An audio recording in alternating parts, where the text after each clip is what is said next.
Okay, so picking up with the second half or so of this lecture, we still have three special senses to get through. So let's get going with vision.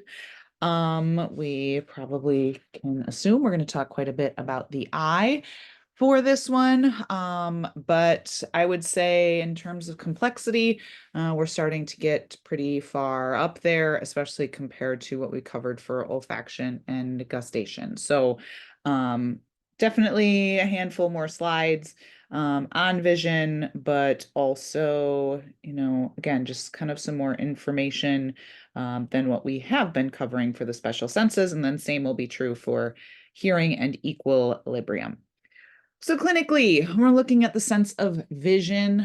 There's lots of different ways to actually be testing vision, lots of things to consider when you are testing vision. And one of those things is going to be like your actual ability to see, obviously, but it's going to be a lot more than just that. So when we're looking at vision, we are looking at the field of vision. So your peripherals, distance versus close, up and down, but also are you able to interpret what you're seeing? Maybe that's color versus intensity. Maybe that is the actual object and making sense of what information is coming in. Also, we are going to be looking at far versus near vision and dark versus light because your vision changes depending on how much light is in the area or the field of view. So all of those things are things that are important to look at. And so because of that, there's lots of different ways in which vision is going to be tested. The typical like Snellen chart, those letters or shapes on the wall from 20 feet away, one eye at a time. Every eye exam is going to obviously include that. And that's where you get that like 20/20 or whatever reading of vision from is, what is the smallest line that you can read from that distance. To test like field of vision, maybe we're looking at the peripherals, maybe we are moving our hand or an object like a pencil or a pen light or something. You start behind the patient's head and slowly move it forward, and they are staring straight ahead and tell you once it comes into their periphery. We can do the same thing with above and below the head. Again, just staring straight ahead, seeing when things come into that field of view. Pocket chart is similar to a Snellen chart, but maybe you are in the field or maybe you are in a small office where you don't have that 20-foot distance. So a pocket chart is just held 18 inches away, still done one eye at a time. Now, there's definitely a lot more advanced testing than this. This is stuff that you can easily do in an office setting at home, wherever you may be. H pattern is another thing done for vision that gets more into the musculature about the eye and making sure things are moving smoothly.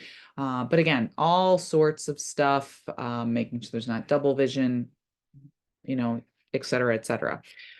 As far as interpretation, then we're going to look more into the pathway, asking what you're seeing, colors, looking for color blindness. But then again, far versus near and dark versus light, possibly you're going to need some more advanced testing for that. And that's for the actual vision ability. That's not talking about the other anatomy of the eye, like the blinking reflex or pupillary reflex. All of those things are other eye things to test, not necessarily associated with the sense of vision. So when we're looking at the eye, let's get started with some of the anatomy. So the eye has accessory structures to it, which means the actual eyeball is what we're talking about when we're talking about the sense of vision, but there are structures not a part of the eyeball that are important for this.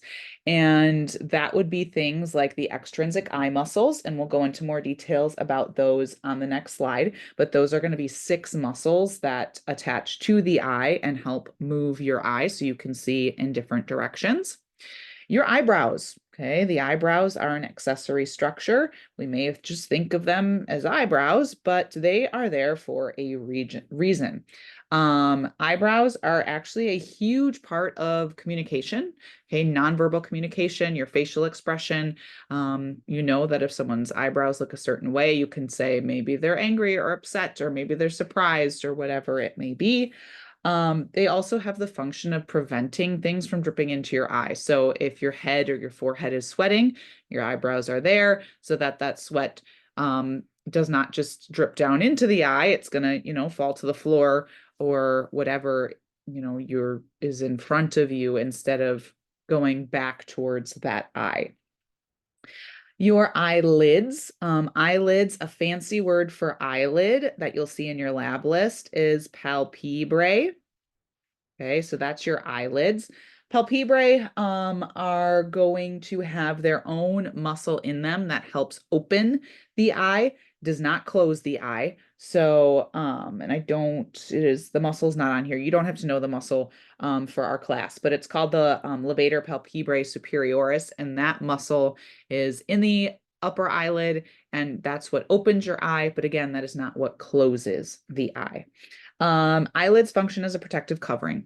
Okay, so the ability to cover the eye if a bug is flying at it or a speck of dust or whatever it may be. Also, like light, the ability to, squint your eyes when you walk out into the sun, whatever method of protection we need. Eyelashes. Hey, your eyelashes, kind of similar to the eyebrows. You could just think of them as existing, but they're there for a reason. So they are there to prevent, things like particulates from entering the eyes, but also your eyelashes do have sensory receptors in them. So the bases of your eyelashes all have sensory receptors that trigger that blink reflex if the eyelash is touched. So if you're just, sitting here, obviously make sure you have clean hands, but if you touch your eyelids, the blink reflex is going to want to initiate. Now you have a little conscious awareness of that. If you were to do that to, someone who's not expecting it, they are going to want to blink because you activate that sensory receptor. Also associated with the eyelids and the eyelashes are tarsal glands. Tarsal glands are going to secrete more of an oily substance that helps to keep those eyelashes nice and healthy because we know our hair needs oil to be nice and healthy. That tarsal gland secretion is what sometimes gives you that crustiness to your eye when you wake up. So that's what you're looking at. That's an oily secretion. That's not just tears. And certain things can cause the tarsal glands to sort of overproduce. If you have an infection, they may start to overproduce that substance, but also other things can do that as well without the presence of an infection or any inflammation. The conjunctiva is an accessory structure for the eye as well. Conjunctiva is a specialized form of a stratified columnar epithelium. We don't see a lot of areas of stratified columnar epithelium in the body, but the conjunctiva is one place where we do see that. And the conjunctiva is a continuous, transparent sort of film or covering. And the conjunctiva is going to cover the cornea, and the inside of the eyelids.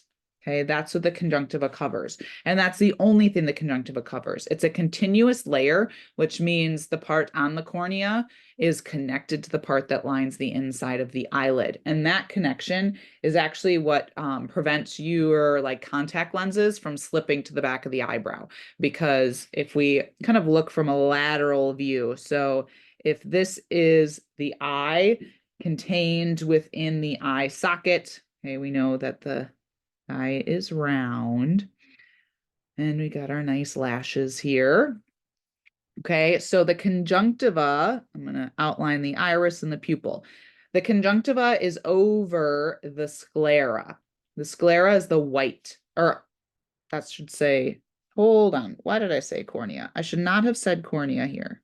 Let's erase that. Talking too fast.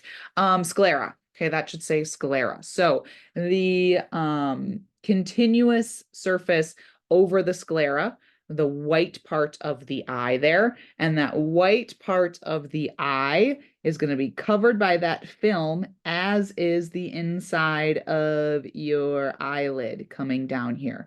So you have a film that is covering all of this and is continuous with the film up here. So it sort of creates this little barrier because we don't have a gap. So if I put a contact lens on my eye, it can't go through that and it can't end up back here. Now, it may feel like it's stuck back there, but it is not stuck back there. It can get stuck up under the lid, kind of however this conjunctiva goes, but it's not actually on the back of your eye. Okay. So that sclera is or the conjunctiva is going to line that sclera on the inside of the eyelid. There's a lot of goblet cells in the conjunctiva secreting mucus to lubricate and moisten the eye. And it also has blood vessels in it. So when you see extra blood vessels over the surface of the white of your eye, that is not actually in the sclera, not actually in the white of the eye. It is in the conjunctiva that is over the top of it. And so again, sometimes you see excess blood vessels, or if you burst a blood vessel, and that's going to be within the conjunctiva, not in the actual sclera. Lacrimal glands. Okay, so our final kind of accessory structure here is the lacrimal gland. The lacrimal gland is part of your lacrimal apparatus, and the lacrimal apparatus and the gland within it are producing tears. Okay, lacrimal secretions are your tears, and that lacrimal fluid has things like water, sodium, antibodies, antibacterials in it. And so by letting that wash across the eye, that is something that is going to help keep your eyeball nice and healthy, and is going to try to kill off anything that gets into the eye that we don't want into the eye. Okay.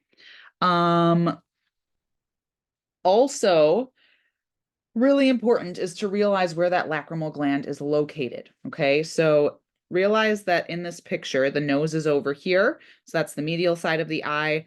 The lacrimal gland is up here. The lacrimal gland is on the superior lateral part of the eye, not that far over, but just trying to exaggerate where it's located. So the lacrimal gland is going to produce those secretions or tears. Okay, those tears will then wash across the eye and drain on the medial side of the eye.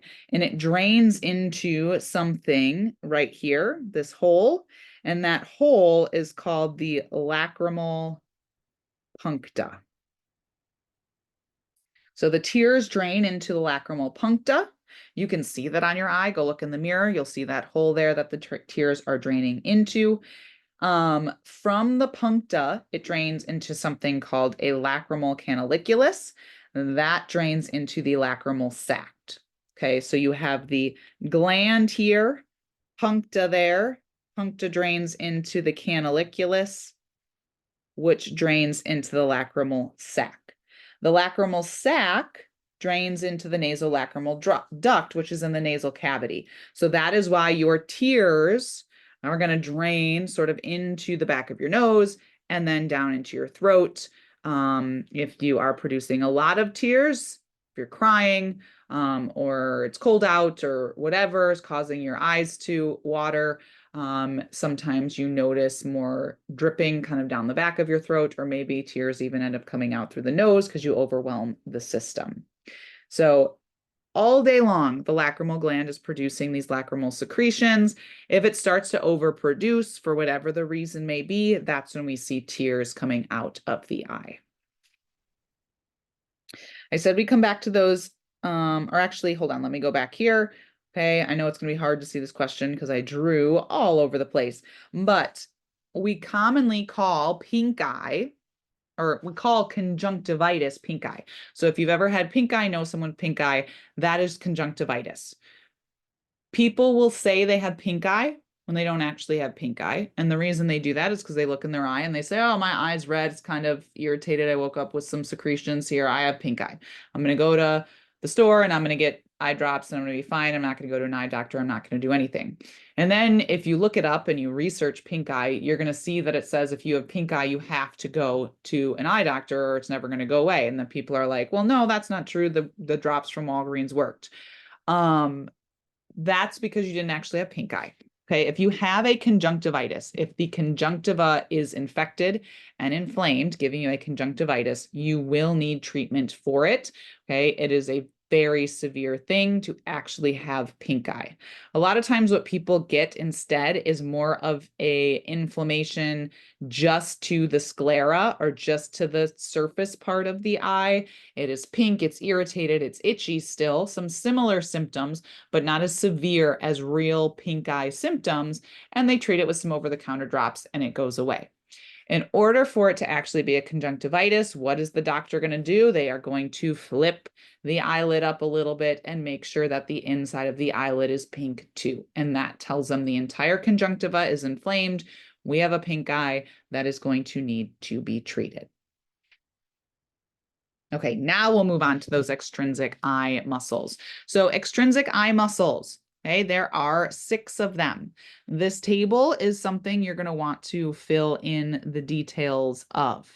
Okay, so for those, we are going to need to make sure that we write this down. I'm going to go through them slowly. The boxes are going to move as we go. And so that is going to be, again, something you're going to see on the exam. Now, with these muscles, sometimes it's a little complicated for you to really wrap your head around them. So you may need an eye model or, just grab a ball at home and imagine that it's an eye model so that you understand where the muscles are located and how they're making the eye move in that specific way. So for these muscles, okay, again, 6 of them, 4 of the 6 have very similar names because they are all rectus muscles. Okay, remember from the muscular system, rectus means they go up and down. And so the fibers are more in one of your typical planes, okay, like an XYZ plane versus at an angle. The obliques are the ones that are at an angle. So medial, lateral, inferior, and superior rectus are all going to be kind of straight connected to the eye. So if I have an eyeball here, my superior rectus is going to be on the top, going straight back. My inferior rectus on the bottom, going straight back. My medial rectus on the nose side, going straight back. Lateral rectus on the lateral side, going straight back. Versus the obliques, we're going to have coming in at angles. Okay, so that's the difference between a rectus and an oblique. You will see this hint here, LR6, SO4, 3, looks like a chemistry equation. It's not a math equation. It's just helping you to remember the second column for the cranial nerves. So these 6 extrinsic eye muscles are controlled by 3 different cranial nerves, and this helps you remember them. So LR6 means lateral rectus is controlled by cranial nerve 6. SO4 means superior oblique is controlled by cranial nerve 4. And then that 3 at the end means everything else is controlled by cranial nerve 3. Okay, so that is there. LR6, SO4, everything else is cranial nerve 3. So then it's the action. Now, if you had a model, or again, you make one at home, if you shorten the muscle, how does the eye move? Well, medial rectus, if that muscle shortens, okay, so if we pull the eye this way, we are pulling it towards the nose. That is adduction, towards the midline. Lateral rectus will do the opposite. It's going to abduct the eye out laterally. Inferior rectus, okay, it is going to depress the eye. The thing is, the eye is not sitting perfectly straight forward. Okay, the eyes are out at an angle. If you remember looking at the skull, okay, from the eye sockets here, they are out at an angle, which means when inferior rectus pulls, it is also, it's not pulling at an angle, but the orientation in the eye socket is already at an angle. So it's going to depress the eye and adduct it towards midline. Superior rectus elevates the eye, but it is still adducting. So don't think that inferior depresses and adducts and then superior elevate and abducts, both of them adduct. Okay, so those are the rectus. The obliques are where we get complicated because they are going to be the opposite of what you think. Inferior oblique is going to elevate the eye and abduct it. Superior oblique depresses and abducts it. Okay, so again, play with the model or play with something that you have at home or start to memorize the charts. The nerves, we have that nice little saying. The muscles, you may have to spend a little bit more time with. Usually you end up having some sort of matching or multiple choice questions related to this chart. Okay, so those were our accessory muscle or accessory structures. Now let's get into the actual eye. So the eye is located in what is called the orbit. Also found in the orbit are things we just talked about, like the lacrimal gland, extrinsic eye muscles, blood vessels, cranial nerves, orbital fat around the eye. That orbital fat's there to kind of provide some cushioning for the eye, support, making sure blood vessels have something to travel through, all of that. The eye itself is going to be divided into 3 different layers. Now remember, it's a sphere, so superficial and deep sometimes kind of play a trick on us when we have a spherical object, so just remember that. But if we're looking outside on the surface of the eye, that would be the fibrous tunic. Remember, tunic just means layer. The fibrous tunic is going to be right on top of the vascular tunic, and then the deepest layer is the retina. We're going to talk in much more detail about these layers in a couple slides here. Okay, but those are the orders. Now, if you open up a model and you're looking from inside out, now the layers have flipped. So just make sure you remember when you have a 3-dimensional structure and a sphere, when you have layering, that layering is going to, the perspective of that layering is significant.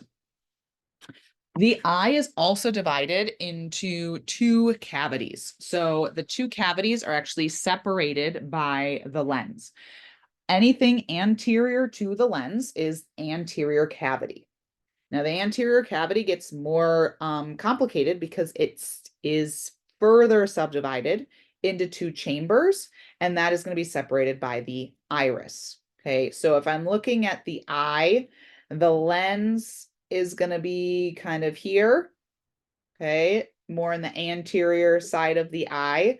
So anything anterior to the lens is going to be anterior cavity.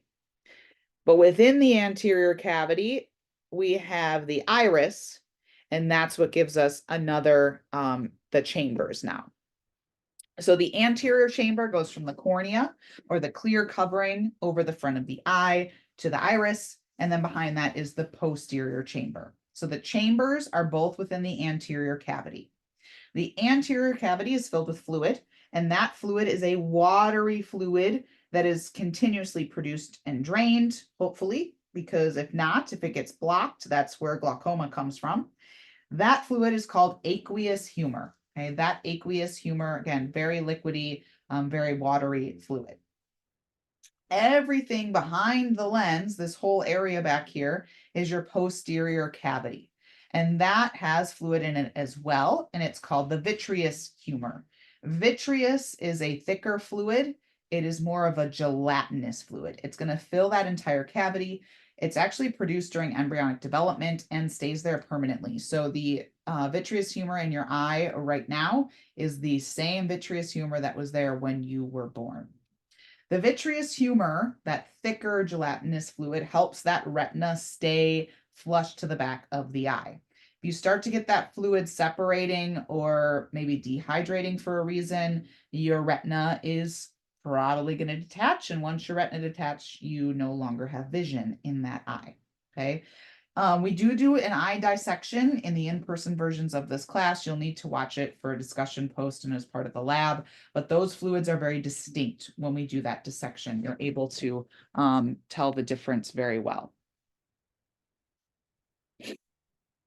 Let's see here. So I mentioned glaucoma. Okay, glaucoma is the issue you run into when intraocular pressure is going or ends up going up. So the intraocular pressure, when that is increased, it will cause the lens to be pushed more towards the back of the eye. So if I go back to this page, my drawing here, if I have too much fluid up here, I'm going to increase pressure. Now my lens is going to get pushed towards the back of the eye. That can lead to compression in the choroid layer of the eye, which means our vascular layer is compromised, and that can cause the retina to die. That is why glaucoma is such a big deal. I know it a lot of times because becomes kind of a joke piece of a lot of like movies and whatnot. But glaucoma is a pretty serious condition. Now, there are 3 types of glaucoma. We're not going to go into a ton of detail here, but just know that there are different types of it. An angle closure, for example, the angle is technically where the cornea, the clear covering, and then the white of the eye, the sclera meet. It's where the fluid should change. If we get shape changes, we may close the angle, we may open the angle. Either way, fluid is not going to be doing what it's supposed to do. Signs and symptoms of glaucoma are going to be a reduced field of vision, dim vision, halos around lights, just due to now the structural changes that have happened. Sometimes glaucoma is missed if routine eye exams aren't being done. And if this is allowed to progress and retina is compromised, sometimes the damage is done and not something necessarily that person can work their way back from. Looking at the eye, again, it's located in the orbit, pointing out once again that the orbits are more of that angular location in the eye. So the orbit is pointing this way, but we know our eyes face forward, which means that eye is kind of turned. It is not directly in line with the orbit, which is why we get some slightly different movement from the superior and inferior rectus muscles. It's not just that up and down. Looking at the eye layers, okay? So the layers of the eye, we have our fibrous tunic, which was the outermost. Middle layer would then be vascular, innermost is retina, and you can see that 3-dimensional structure here. So looking at the eye, the fibrous tunic is more of a tough tunic, thicker one, and it is avascular. So that's why it's called fibrous. The vascular tunic is vascular. So we have blood vessels here. Okay, so that's really important. We're also going to have lymphatic vessels there. Looking at the fibrous and vascular tunic, the fibrous tunic has 2 structures in it, and it's just the sclera and the cornea. The sclera, again, is the white of the eye. The cornea is a clear covering just over the front of the eye. That's where that cornea is. That cornea, a lot of times students, when they're looking at the models, they think it's just like not an actual structure, just part of the model. But that's definitely a part of the model or part of the structure, and it is clear. So sometimes it also gets confused with the lens. Sclera, again, is the white of the eye. Then we move into the vascular tunic. We've got a lot more structures in this vascular tunic. The first one being the choroid. So the choroid is kind of the majority of the layer here going around. So kind of pinkish on this drawing to show you that there's vessels there. But that's the main part of the layer is the choroid.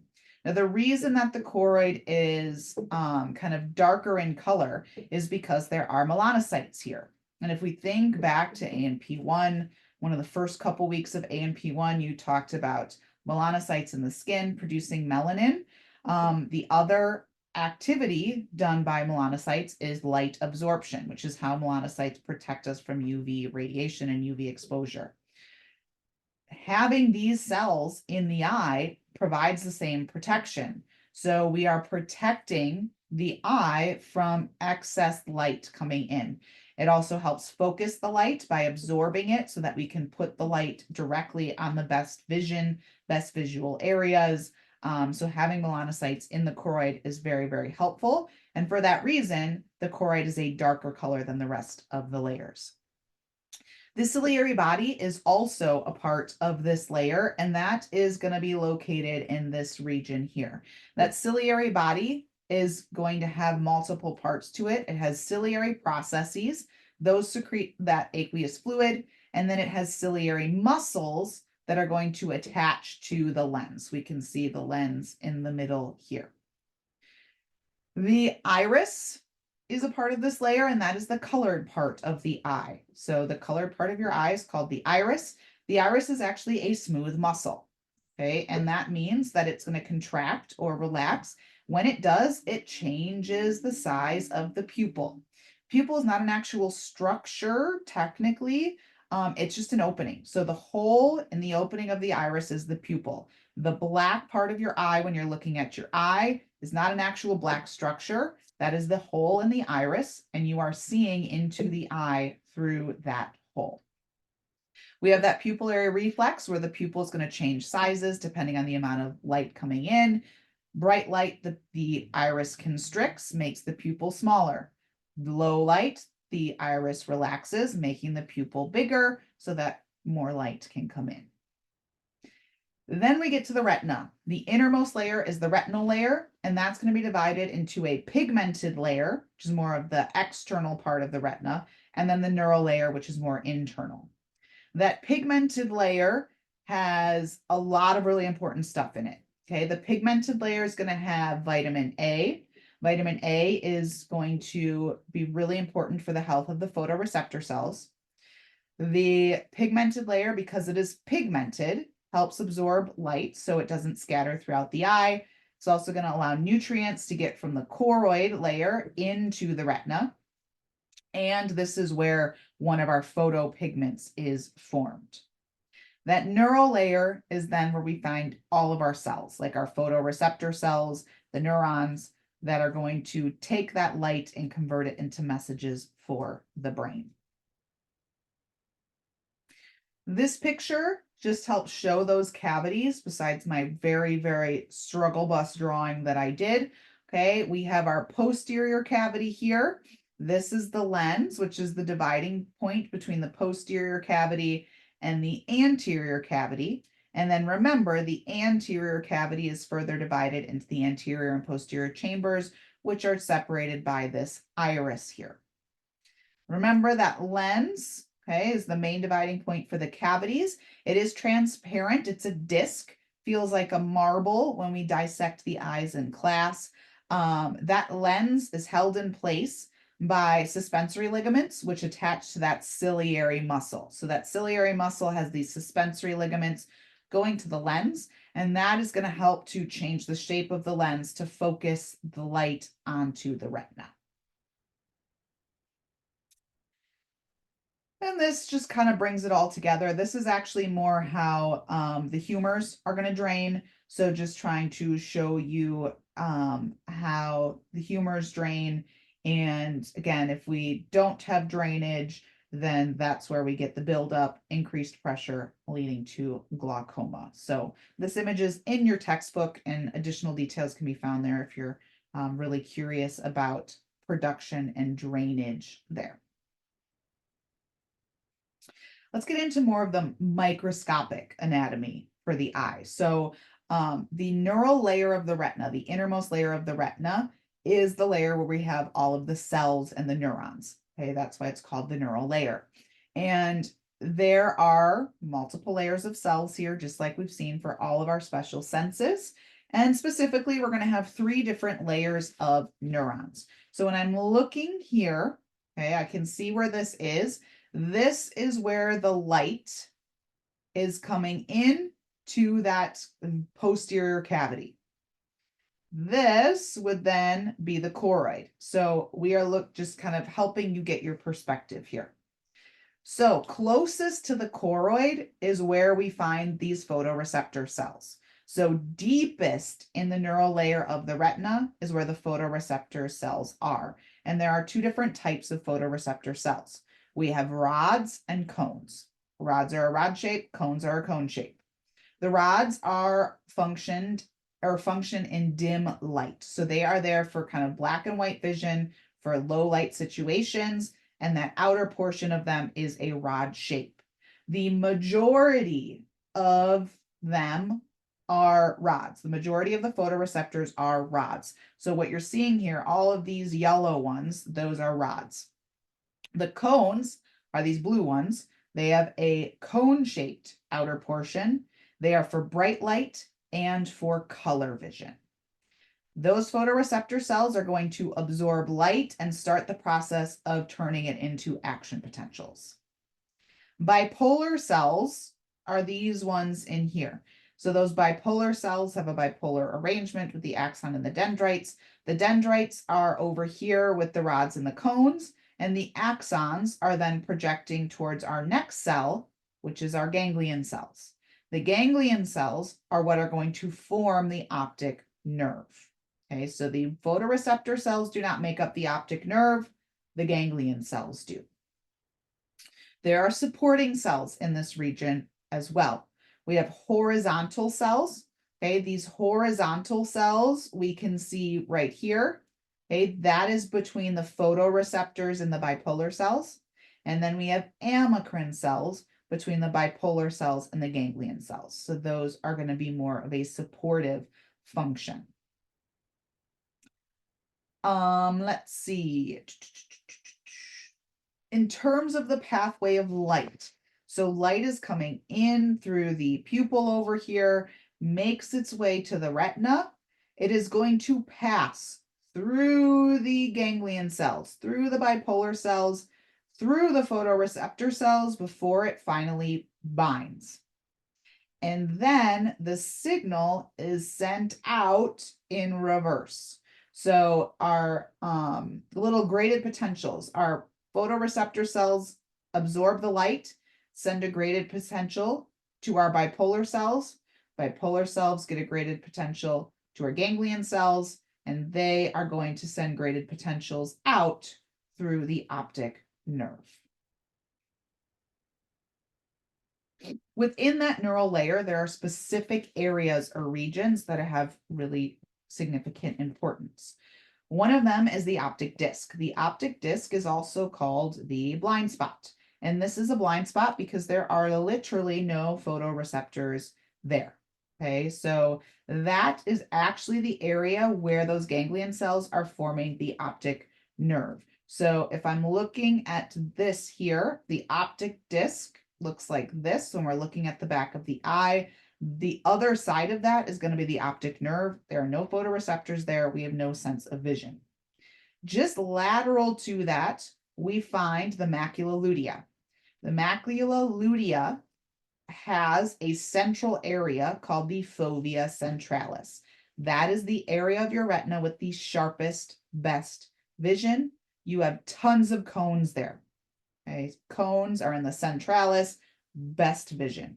And the fovea centralis is in the center of the macula lutea. On models and in your eye, it's got a kind of yellowish hue to it, and you can see it. You can see it when you're looking into the eye. You can see it on models because of that.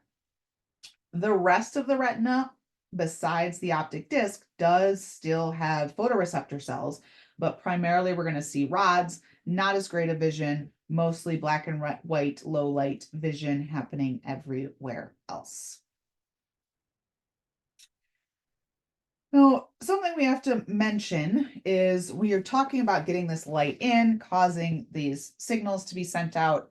There's a lot that goes into that, and light isn't coming in perfectly to focus on that fovea centralis. We need to refract it. We need to bend the light rays in order for it to get there. And that's where the concept of light refraction comes in.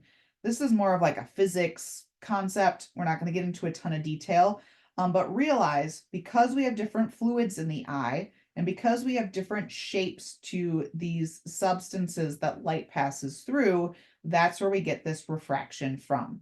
So the cornea and the lens are going to bend the light when the light comes into them. Also changing between aqueous and vitreous humor. All of that bends the light, and the purpose of the shape of these structures, the thickness of these fluids, is all to try to focus the light to hit the fovea centralis. So in order to do that, to get as much light to the fovea centralis as possible, we try to focus it. The extrinsic eye muscles will try to position the eye, depending on if we've got near or far vision. The ciliary muscles, part of that ciliary body, and the iris are also going to contribute. If we have to change the shape for vision or for location, ciliary muscles and the iris are going to play a big part in that. Okay, so for far vision, if we're trying to see far, the ciliary muscles will flatten the lens for far. The iris will dilate for far. So the iris opens up the pupil so you can see as much as possible. The lens flattens, and that helps get the far vision onto the fovea centralis. For near vision, the opposite happens. The ciliary muscles allow the lens to curve. That helps accommodate so that we can see a close by object without going to double vision. And then the iris constricts. We need less light getting in through the pupil. Now, if you've ever had double vision where you see two things when really one is there, that can be due to a few different things, but usually it's due to the extrinsic eye muscles. If one eye is pulled in a different direction than the other eye, okay, those extrinsic eye muscles on the left eye versus the right eye are not in sync. That's where a lot of double vision can result from. So once the light is focused, hopefully onto fovea centralis, the light needs to get converted into electrical signals so those signals can get sent to the brain. And that's phototransduction. So the photoreceptor cells within them have photopigments which absorb the light. Those photopigments are opsin proteins. We have rhodopsin in the rods and photopsin in the cones. Those will absorb the light that comes in, causes different stimulation, different output of electrical signals. We actually have 3 different types of cones, blue, red, and green, all which respond to different light wavelengths. And then depending on what wavelength gets stimulated is what sends the correct signal to the brain to tell the brain what color you are seeing. So what is color blindness then? Color blindness is inherited and genetic, and it's basically the absence or deficit of one of those types of cones. So blue, red, or green, if you're absent or deficit in one of those, you get a color blindness. Now, color blindness is X-linked recessive, which means it's on the X sex chromosome. Since males only have one X chromosome, that is why we more commonly see color blindness in males. Okay, it is passed down from the mom to the male offspring. Female offspring are going to have 2 X's, so most likely they got a normal one from dad, unless dad is also colorblind. Okay, in order for a female offspring to be colorblind, dad has to be colorblind and mom has to be carrying the trait. Colorblind just means it's hard to differentiate between the 2 colors because we don't have the right signals able to be sent out to the brain. After we've focused the vision and turned it into these signals, what happens? We get the visual pathway. Okay, so the visual pathway starts with those photoreceptors in the retina. They are going to process it, turn it into an electrical stimulus, which gets to the ganglion cells, which we know forms our optic nerve. Optic nerve leaves the eye, comes to the optic chiasm. Some fibers are going to cross to the other side here. Some will stay on the same side. So we get images from only one eye in the optic nerve, but in the optic tract, we have information from both eyes. The optic tract is going to go to either the thalamus or the midbrain. If it's going to the thalamus, which is where most of it goes, it is then going to project to the visual cortex. Thalamus sorts it, sends it over here to the visual cortex to be interpreted. Some information is going to go to the midbrain instead, so that we can get things like our reflexes that are initiated. So if something comes into your vision, you have a reflex to look at it. If you see something out of the corner of your eye, there's reflexes, responses to make you turn and look at that. And so that's how we get those reflexes to occur, because some of this signaling is going to go there, in addition to having signaling going to the visual cortex after stopping at the thalamus. So to kind of wrap up vision, or actually, let me go back to this slide. I do have that summarized off to the side. I'll give you a second here to kind of take notes on this. It's what I just went through of the importance and the things that I circled there. I would not expect you to know all of every single word on this. These good summaries, these orders are helpful if you know and are studying the anatomy. If you make it through the slides and are understanding it up to this point, this is a lot less overwhelming. If you're trying to memorize this slide without the material that I just went through, then that's where this gets really, really complicated. So these visual impairments, okay, common visual impairments. There's a lot of visual impairments. These are the more commonly seen ones. So hyperopia. Hyperopia is farsightedness. If you are farsighted, that means you can see far. Okay, whatever this is, that's what you can do. So a hyperopia cannot see up close because the eye is too short. The light will be focused behind the retina for anything up close. Hyperopia, farsighted, can see far. The eye is too short to see up close. Myopia is nearsighted, so we can see near, cannot see far because the eye is too long. Astigmatism, that just means the eyes are not focusing equally. You have unequal curvatures on one of those refractive surfaces, either the cornea or the lens, resulting in that astigmatism. Presbyopia means that age-related changes have occurred. Usually it has to do with near vision becoming more difficult first, which is why older individuals end up with reading glasses. Now, people always ask me about like laser surgery to fix vision. How does laser surgery work? Well, that is going to go in and change the shape of the cornea. So it helps to focus the light where we need it to, even though the eye has changed shape. So they go in, change the shape of the cornea, and that's a person's vision is then improved, as long as obviously the surgery was successful. All right, we made it through vision, which means we technically have two special senses to go, but they are wrapped together because we're using the ear for both of them. Now, different structures within the ear for each, but we kind of go through the ear, get to the end of it, and then that's where we finally differentiate these two special senses. So we started all special senses with how to clinically test them. We'll do the same thing here. For hearing, there's lots of ways to test hearing because we need to know you can hear different pitches, different loudness, different distances from the ear. Maybe it's just a blockage versus a neural issue for hearing, something in the pathway, one ear versus the other. Lots and lots of stuff here. You can do tests like a finger rub, where you rub your fingers together and see if they can hear that. How far from the ear can they hear that? Is it the same on the left and the right? Weber and Renée is a more specialized test for conduction versus neural hearing loss using tuning forks. Your lab manual actually gives a great explanation of Weber and Renée. And then electronic hearing screens, which are going to be done at your, pediatric appointments, but also a lot of times for like a CDL driver, more work-related exams, just doing electronic screening usually works there. Balance, not frequently tested unless there's an issue.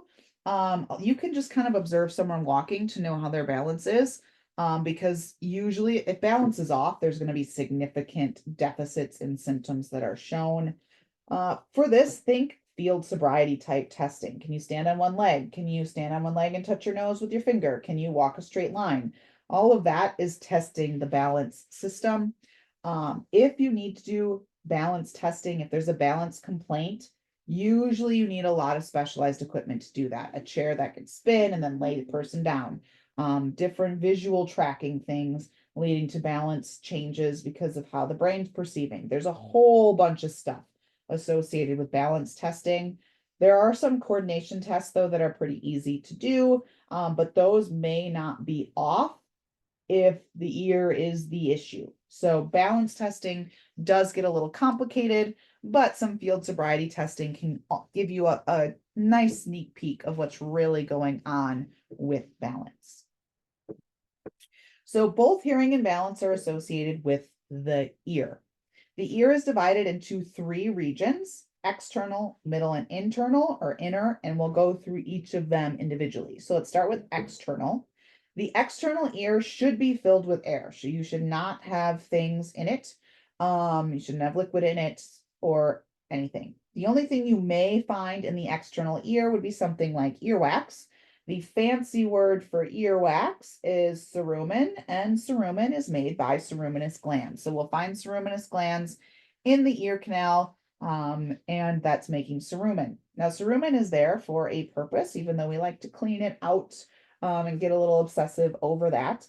Cerumen is there to help reduce infection because it traps things, prevents things from getting into the ear or getting deeper into the ear. It also traps critters. I'll always give the example of spiders because spiders do crawl in people's ears frequently, as much as we don't want to think about that. Spiders, other bugs, things can fly into your ear. Cerumen's going to stop them from getting super far in there if there's cerumen present. But if there's too much cerumen, now we block this canal and you can't hear anything. So needs to be a balance. Cerumen that is there for too long will get hard, get stuck, kind of crystallize. That's not a good thing. So your ears do need to recycle that cerumen. You need to clean them out if there's excess, but it's there for a purpose. The auricle of the ear is this outside of the ear that is the funnel that kind of funnels sound waves into the opening. The opening is called the external acoustic meatus, and that will bring those sound waves to the tympanic membrane. Tympanic membrane is the end point of the external part of the ear. That is the eardrum. So when sound waves come in, they hit this eardrum and vibrate it, which then transduces to the next part of the ear. And that next part of the ear is the middle ear. Middle ear should also be air filled, should not have fluid here. If you do, you probably have a middle ear infection of some sort. In the middle ear, we have a tube called the auditory tube. So don't confuse that with the external acoustic meatus. If I go back to this picture, okay, that's where we were. Auditory tube is going this way. That is middle ear. It is not inner ear. Okay, that is middle ear. The auditory tube actually goes down to the nasopharynx. Naso means the nose part of the throat. So by going to the nasopharynx, that is why if you chew, yawn, or swallow, it will equalize pressure in the ear. So when your ears feel like you have to pop, you yawn, you equalize the pressure. Okay, that's because of this connection. The other name for auditory tube, which you commonly will see, is eustachian tube or pharyngotympanic tube, because it is connecting the pharynx to the tympanic membrane. Inside of the tympanic membrane, we have 3 ossicles. These are the smallest bones in the body, okay, 3 individual bones. They are called the malleus, the incus, and the stapes, and that is the order they go from outside to inside. The malleus is this one here, looks like a hammer or a mallet. The incus is next. The incus looks like an anvil.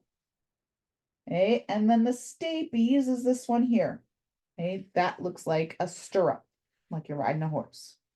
So the malleus will vibrate when the tympanic membrane vibrates. That causes the incus to vibrate. That causes the stapes to vibrate. The stapes is sitting on top of the oval window. Okay, the oval window's underneath the stapes. So the stapes is going to vibrate the oval window. The round window is down here.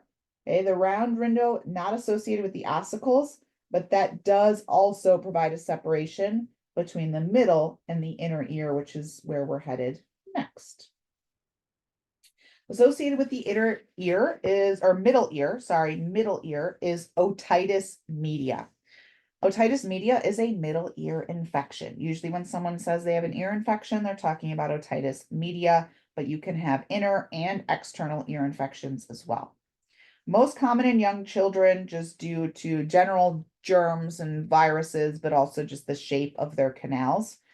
Symptoms of otitis media are a fever, really high fever if it's bacterial. That's when you get the 104-degree spike in the middle of the night. Very painful. Children will pull on their ears, be irritable, scream and cry until they get treated, basically. Then you know it's a middle ear infection.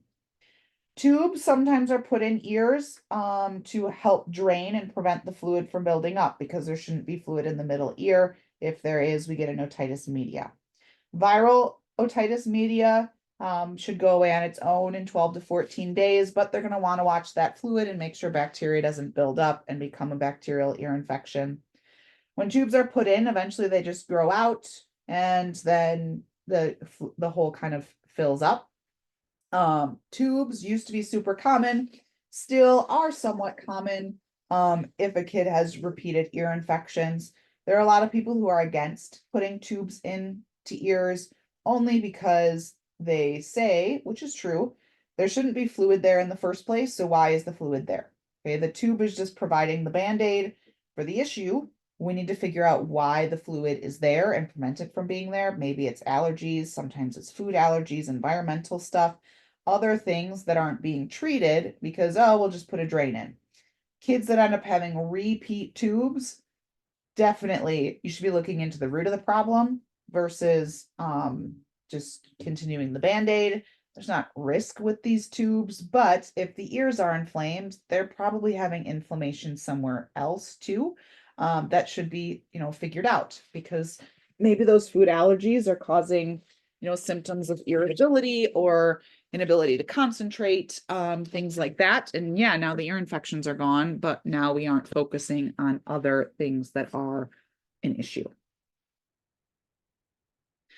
Brings us to the inner ear. The inner ear is fluid filled. Okay, should be fluid filled.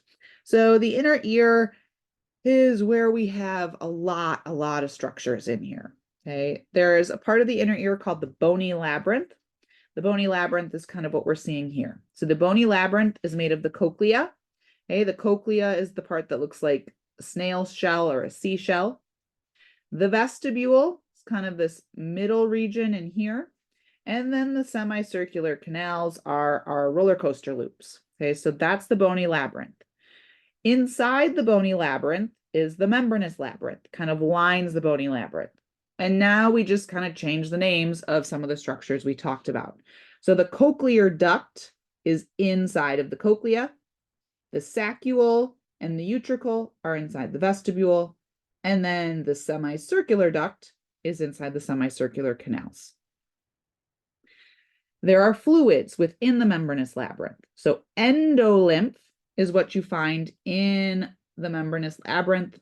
Perilymph is between the bony and membranous labyrinth. Okay, so two fluids in different locations. Which ones are associated with which senses? Well, the cochlea, the seashell or snail shell looking one, is for hearing. Okay, so the cochlea, we said, contains the cochlear duct. The cochlear duct is what we are seeing right here in this region. So the cochlear duct is going to be filled with our endolymph, okay, because that's membranous labyrinth. So endolymph is in the cochlear duct. The cochlear duct's roof here is called the vestibular membrane. The floor here is the basilar membrane. Okay, that's what we make the cochlea with. You can also call the vestibular membrane scala vestibuli and the basilar membrane scala tympani. You can use either terminology. Also, spiral organ is in here. The spiral organ is this structure here. Okay, we're seeing the close-up here. That's what actually has the sensory structures for hearing. You're going to have hair cells in there resting on that basilar membrane, getting stimulated by the noise that is coming in. The scala vestibuli and scala tympani are filled with perilymph because they are not the membranous labyrinth. Only the cochlear duct is the membranous labyrinth. Okay, the scala tympani, scala vestibuli are not membranous, so they have perilymph in them. So sound works how? Okay, so sound is going to come in through the auricle, then into the external acoustic meatus, tympanic membrane, ossicles vibrate the oval window. Okay, so that's what we are seeing here. The oval window is in contact with scala vestibuli. So it causes the perilymph in the scala vestibuli to vibrate. That causes the vestibular membrane to deform. Okay, so now the membrane is shaking. That changes the endolymph in the cochlear duct, which causes the basilar membrane to move. And that basilar membrane is with those hair cells. So the hair cells are going to move. Different hair cells move depending on which frequency the sound waves have. So depending on which ones move, different signals get sent, and the brain will know what frequency of sound we have coming in, depending on which hair cells move. That information is going to come out using the cochlear branch of cranial nerve 8, which remember is the vestibulocochlear nerve. We need to determine pitch and loudness. That frequency of the vibration of the basilar membrane is what we get for pitch. So higher frequency sounds are going to be closer to the oval window. Lower frequency are farther from it. So higher frequency, higher pitches are closer to the oval window. We also tend to lose those first. So over time, you lose high pitches, your ability to hear them, before you lose low pitches because we damage closer to the window before we do farther away. Loudness just depends on how much movement is happening. A louder sound causes larger movements in larger areas. Softer sounds cause smaller movements of those vibrating objects. Once we've gotten to that vestibulocochlear nerve, the information is going to travel to the medulla oblongata. There we get our reflex responses, okay, turning towards loud signals or running away from loud signals. Ends up up in the midbrain for those reflexes to happen, and then to the thalamus. Thalamus sorts it, sends it to the temporal lobe for interpretation. Equilibrium. Okay, 5 more slides here. Our final special sense, but we've already covered most of the ear, so we just get kind of right into the structures associated with equilibrium, which are your utricle and saccule and semicircular ducts. Okay, so cochlear duct was for hearing, utricle, saccule, and semicircular ducts are for equilibrium. Equilibrium is your awareness and monitoring of the head. And that can either be a static or dynamic monitoring. The utricle and saccule, which are located in the vestibule, are for static equilibrium. Static means stationary, means the head is not moving. Okay, the head is stationary. That is going to then detect linear acceleration. So think you're sitting in a car, you're looking straight ahead, the car is moving. Okay, so you are accelerating in line. You're not moving the head around. This also applies if you just tilt your head to look down. Okay, that's a linear acceleration, one plane of motion.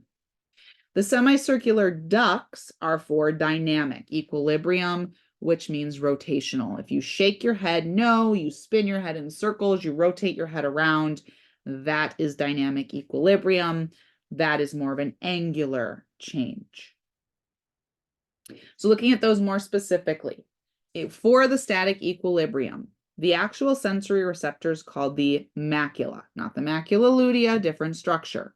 The macula is found in the wall of the utricle and the saccule. Okay, so that's where we will find this macule. And that macule has hair cells. The hair cells are covered by a gelatin. That gelatin also has otoliths in it, which are these little crystals. Okay, you can see those floating around. When the head moves, that otolithic membrane, the gel with the otoliths, will move because you have moved it. That gel moves due to the movement, causing the cilia or the hairs to move. Movement of that mechanical stimulation of those hairs causes the neurotransmitter to be released to that vestibulocochlear nerve. Dynamic equilibrium uses something called an ampulla. So the ampulla is at the base of the semicircular canals. Within the ampulla is a structure called the crista ampullaris. That's where the hair cells are for dynamic equilibrium. In here we have endolymph. Okay, the endolymph is going to bend the hair cells. When the head moves, neurotransmitters are released. The thing with dynamic equilibrium, though, if velocity doesn't change, so if you are sitting on a chair and someone is spinning you, in the beginning, your head, your brain is like, whoa, we're spinning. If you spin at a consistent rate, nothing changes, your endolymph will have moved and no longer moves. Okay, that momentum is consistent. So there will no longer be stimulation. Okay, so that's why if you go on like a spinning ride at a carnival, the start of it, as the velocity of the ride is changing, you feel that spin. You're like, oh boy, it's going to be rough. But once you are spinning at a constant speed, you feel pretty good. And you're like, oh, I could walk around, or not walk, but you know, when you would like were little and would climb from one panel to the next, or you see videos of people like going upside down while the ride is moving and then having to come back down as it slows down. And you feel completely fine doing that because your brain doesn't think you're spinning anymore because you are at a constant speed. And that is because the endolymph is no longer stimulating the hairs. Okay, it's adapted to it. But once the speed changes, if it were to speed up, usually by that we mean it's going to slow down because the ride is stopping or whatever, you stop spinning the chair, then you realize you are spinning again, and those sensations of spinning come back. No matter if it's dynamic or static equilibrium, we're getting that vestibulocochlear cranial nerve stimulated. We go to the medulla oblongata first. We get reflexive control of the eyes as well as balance. We're also going to go to the cerebellum to coordinate those muscles. That's our priority. So we stop there first, then end up in the thalamus and the cortex to make ourselves consciously aware of that. And my last little slide here, okay, we are finished after this one, I promise. Motion sickness. Okay, so what happens with motion sickness? Some people are very prone to motion sickness. Some people never get it. The reason for motion sickness is because the vestibular information coming in does not match the visual information. If the eyes say we're standing still, your eyes are like, you're not moving, but the inner ear says you are, your brain gets very, very confused and you start to feel nauseous because there's just a lot of miscommunication. The way to trick or fix motion sickness is to make sure that they are in agreement. So a visual reference can help. Okay, to help the brain see that, yes, my head isn't moving, but I'm in something that's moving. Okay, so finding a spot on the horizon, something to look at that gives you sort of a reference point. Otherwise, consistent speeds can help because, again, we adapt to that speed. So sometimes if you are someone who gets motion sick pretty easily, you just got to make sure that the driver is not one who is up and down speeds constantly, when they obviously don't have to be for safety or law reasons. Someone who's motion sick a lot of times doesn't really have issues like on an airplane. But if they're on a train that's going to go start and stop frequently, then they can have motion sickness issues. Also, people who are prone to motion sickness will usually not want to like sit sideways on a train or in a limo or backwards on a bus or train or limo, because then the eyes and the inner ear are really not communicating. So that can help them. Otherwise, usually someone who gets motion sickness or car sick will tell you they just have to drive. They just have to be the driver. And sometimes that's not fun to be the driver all the time. But being the driver, there's just a lot more stimulus, a lot more information telling the brain, like, we're driving a car, we're focusing on all these things. You're also in control of the speed. You know when you're going to change speed. Everything is predictable. A lot of times motion sickness doesn't occur when that is going on. Okay, motion sickness can be provoked by, if you're in a car and you're on your phone, suddenly you feel sick. Again, it's just because the eyes and the ear are very confused. So maybe you need to look out a window or focus on something on a horizon.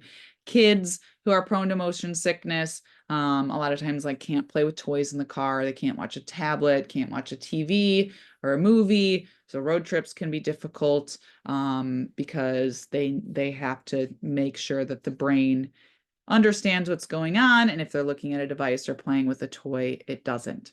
Some people are prone to it, some people aren't. Okay. People's genetics, their structures are different, sensitivities are different. So that's where that all comes from. Personally, I'm someone who's very prone to motion sickness.